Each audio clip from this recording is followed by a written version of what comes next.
Military News Update. This is AFP Community News, hosted by Rob Susan every 12 noon, Mondays to Fridays. Only here on DWDD Armed Forces Radio. One AFP for a stronger Philippines. 79 former rebels in Negros Oriental to receive land titles from the government. 2 local terrorists killed in South Cotabato encounter. LTO launches barangay distribution of tricycle plates. Government eyes increased benefits to tackle 190,000 health worker shortage.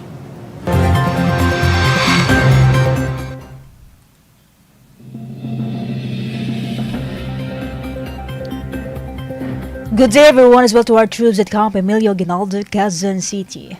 Today is Thursday, May 23, and we will bring you the latest news from the armed forces and other information around the Philippines. I am Rob Susan for AFP Community News.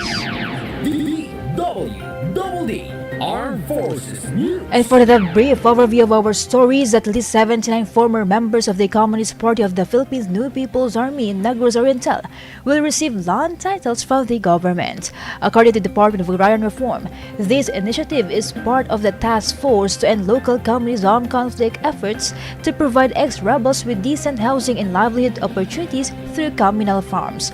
The government has allocated 13 hectares of land in Barangay Bongalonan, Basay for this purpose. Each beneficiary will receive at least 100 square meters for housing, with the remaining land designated for communal farming. The distribution will be led by DARD Secretary Conrad Estrella in August or September. DWDD Armed Forces News. 2 local terrorists were killed after resisting arrest in Barangay Talcon, Tiboli, South Cotabato. The deceased, identified as Yeser Katakutan alias Cardo and Aizer Amam, engaged government troops in a gunfight as authorities served a warrant for his arrest on murder charges. According to the 5th Special Forces Battalion, the said personalities refused to surrender peacefully and opened fire on the combined forces of the 10th Special Force Company and Tiboli Municipal Police.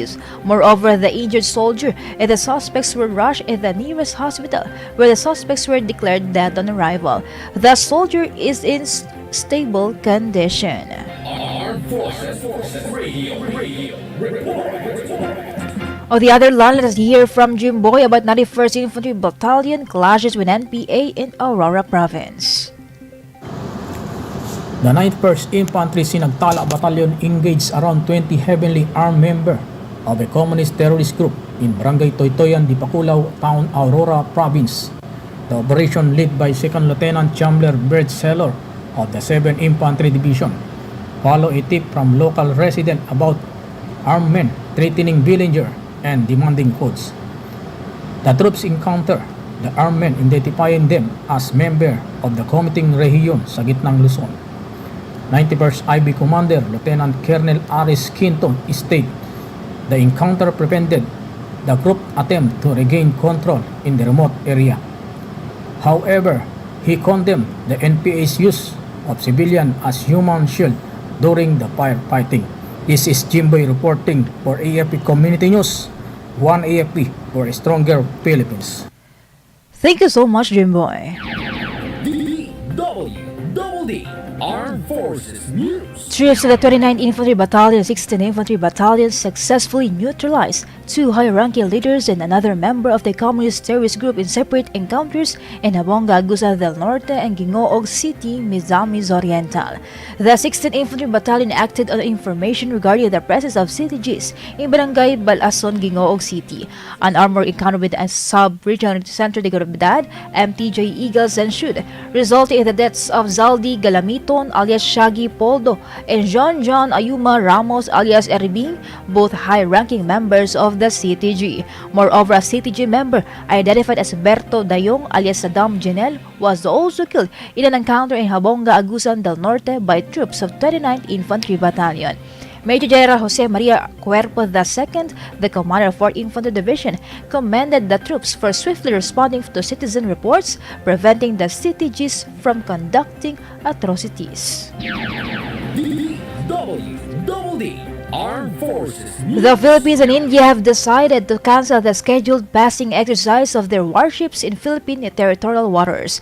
According to Philippine Navy spokesperson for the West Philippine Sea, Commodore Roy Vincent Trinidad, this decision was made after the India declared a one-day state of mourning following the death of Iranian President Ibrahim Raisi in a helicopter crash. The exercise was supposed to coincide with the goodwill visit of Indian forces to the Philippines, aiming to promote cultural harmony, cooperation, and strengthen interoperability and communication between the two countries' forces. Armed Forces Radio Report. For more updates, let us hear the details from Beth regarding the Basilan officials settle another clan war, restoring peace to affected villages. Army official and local executive in Basilan have settled another clan war. This war, a manifestation of ending hostilities between the Lajud and the Jakilan clans in Albarca town, which had affected thousands of villagers. The settlement ended the intense political rivalry and resulted in the surrender of 9 assault rifle and a 45 caliber pistol as a goodwill gesture. Furthermore, Basilan Governor Jim Saliman expressed gratitude for the Army's effort which have helped resolve its clan feud in the Basilan since January. This is Betanieta reporting for the AFP Community News, one AFP for Stronger Philippines. Thank you so much, Beth Tanyete. DWDD Armed Forces News. Moving on to another story, Philippine Navy Flag Officer in Command Vice Admiral Toribio Adase Jr. led the commissioning of 2 new fast attack interdiction craft for the Philippine Navy. According to him, the BRP Hermenegildo Huyurong o the PG-906 and the BRP Lawrence Narag, the PG-907, are vital assets for archipelagic defense, enabling the rapid deployment and force projection to strengthen deterrence and security in the country's waters. Vice Admiral Adase expressed the gratitude to the national leadership and the Department of National Defense for their support in the acquisition project. With the commissioning of the 2 new Acero-class gunboats, the Philippine Navy now has a total of 6 fast attack interdiction crafts. DWDD National News. For our national news, the Land Transportation Office has rolled out the barangay level of license plates for tricycles at the barangay level in Quezon City. According to LTO Chief Assistant Secretary Vigor Mendoza II, this was the first time the agency has done direct-to-owner plate distributions. Mendoza added that LTO will be doing the barangay level nationwide in the coming days. A total of 2,915 license plates were produced and issued, marking the end of the backlog problem for all the tricycles franchise holders in the cities. DWDD National News. The government is also planning to give insurance, housing, and other benefits for healthcare workers to urge them stay in the country. Health Secretary Teodoro Herbosa shared that he has submitted updates to President Ferdinand Marcos Jr., including the shortage of healthcare workers in the country at around 190,000. In regard to this, Herbosa said there are now 20 states universities and colleges with medical schools, from just 8 in the previous administration. The official also added that DOH is coordinating with the Department of Budget and Management to help medical workers secure health insurance. DWDD National News. The Department of Health told the public to observe minimum public health standards amid the reports of new variants being monitored abroad. Health Secretary Teodoro Herbosa said he would not suggest travel restrictions amid the reported spike in COVID-19 cases in Singapore due to the third variants, but would encourage the public to do the proper cough etiquette, frequent hand washing, avoid crowded places, and wear face masks. Herbosa added that the country is still at low risk for COVID-19 and assured that they are closely keeping track of the developments both here and abroad. The Singaporean government earlier reported that it was monitoring a new wave of COVID-19 infections after its estimated count of weekly cases nearly doubled from May 5 to 11, with 25,900 cases compared to 13,700 in the past week. Armed Armed Forces Radio Report. We have a report coming in from Pampanga about Senator Go inaugurates new building at GCC. Go on for the details, Feb. Senator Christopher Lawrence Bongo attended the inauguration and ribbon-cutting ceremony of the newly built two-story building on the campus of Guagua Community College or GCC. The new building houses 10 classrooms and it caters to the educational needs of over 1,500 college students, providing them with tuition-free education. They also added a student center to be used during their break time. Governor Pineda pledged to allocate another funds for the construction of new building at GCC. Also present at the said event are former President ng Pampanga's 2nd District Representative Gloria Macapagal Arroyo, Senator Ronald De La Rosa, ex-official board member Claire Lim, Guagua Vice Mayor June Lim, and Assistant to the Governor Angelina Blanco. This is Feb Ramos reporting for AFP Community News, One AFP for Stronger Philippines. Thank you so much, Feb. DWDD National News. Now on to our next story. The Department of Migrant Workers reported that all 5 Filipinos on board the Singapore-bound flight that made an emergency landing in Bangkok after experiencing severe turbulence are in stable condition. According to DMW, one of the Pinoy passengers who suffered a neck fracture is in sensitive but now safe condition. The said passenger is Singapore-based overseas Filipino worker in the information technology sector. The agency assured that it will continue to monitor the Pinoy passengers that also include a family of 3 with a 2-year-old male toddler. DWDD National News. The House of Representatives has passed the third and final reading a bill that seeks absolute divorce in the country. With 126 votes of in favor, 109 no, and 20 abstentions, the House approved the House Bill 9349 of the proposed Absolute Divorce Act. According to by Representative Edsel Lagman, the author of the bill, its third reading passage marks a significant change in societal attitudes toward marriage and relationships. Lagman underscored that through the legalization of divorce, individuals trapped in unhappy and irreparable marriages will be given an option. Armed Forces Radio Report. Let us hear more updates from Gina about Army clashes with MPA remnants in Negros Occidental. 1 rebel killed. Yes, Rof, 1 rebel died after an encounter between 62nd Infantry Battalion soldier and New People's Army remnants occurred in 2 hinterland sitios of Barangay Quintin, Remo, Moises Padilla, Negros Occidental. According to Lieutenant Colonel J.J. Javines, 3rd Infantry Division Civil Military Operations Chief, the clashes resulted in the death of Richard de la Peña, a dismantled Central Negros remnant, and the recovery of an M16 rifle, ammunition, and valuable subversive documents. In line with this, 3rd ID Commander Major General Marion Season praised the troops and local residents for their efforts, stating that the Army's peace and security operations in Negros will continue to prevent any resurgence of dismantled NPA guerrilla fronts. This is Gina reporting for AFP Community News, One AFP for a Stronger Philippines. Thank you so much, Gina. DWDD National For another national news, the President Ferdinand Marcos Jr. extended his gratitude to the government of Djibouti for helping Filipino seafarers affected by the Houthi missile attack on MV True Confidence in the Gulf of Aden last March. This was during the courtesy call of Ambassador-designate of the Republic Ibrahim Bile Dawali at Malacanang Palace yesterday. It can be recalled that Yemen's Houthi rebels attacked cargo vessel MV True Confidence with an anti-ship missile while traversing the Gulf of Aden on its way from China to Jeddah and Aqaba on March 6.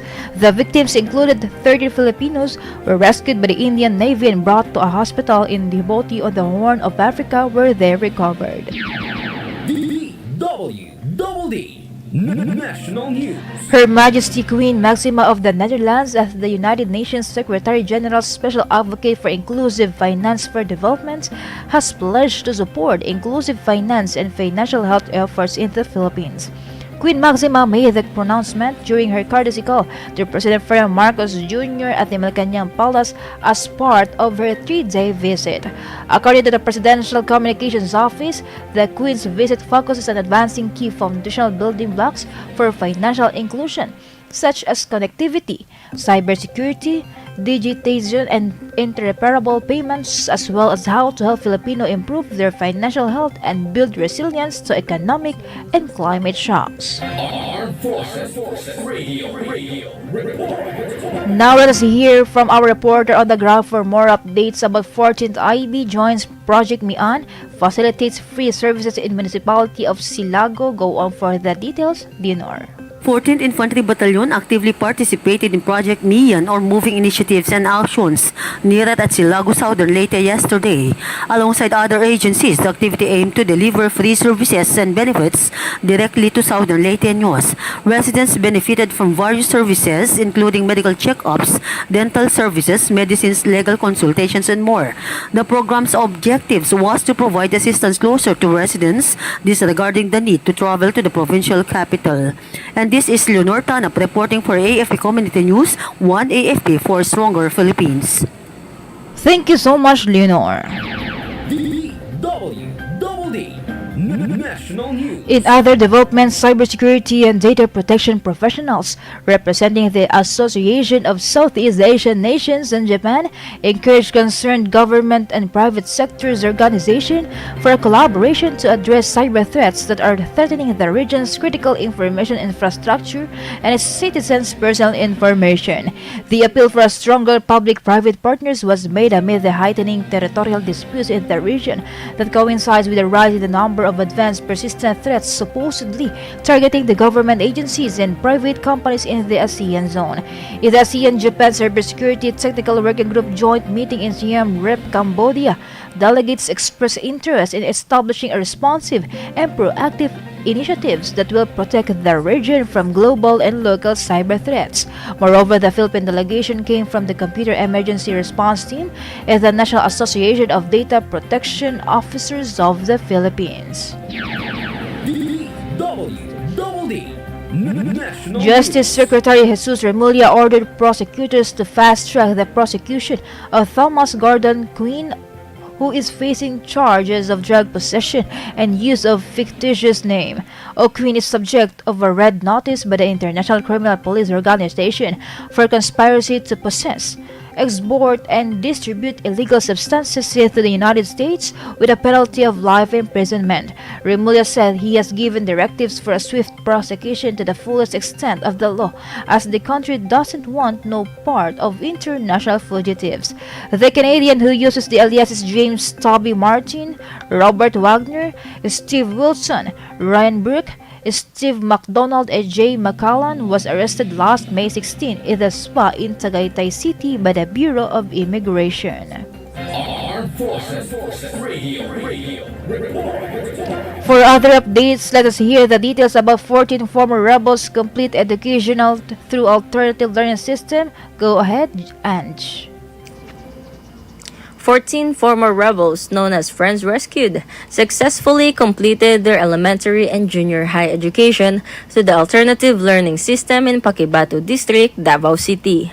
In a ceremony in partnership with the city government, Department of Education, and Davao City Police Office, 7 FRs graduated from elementary school while 7 move up to junior high.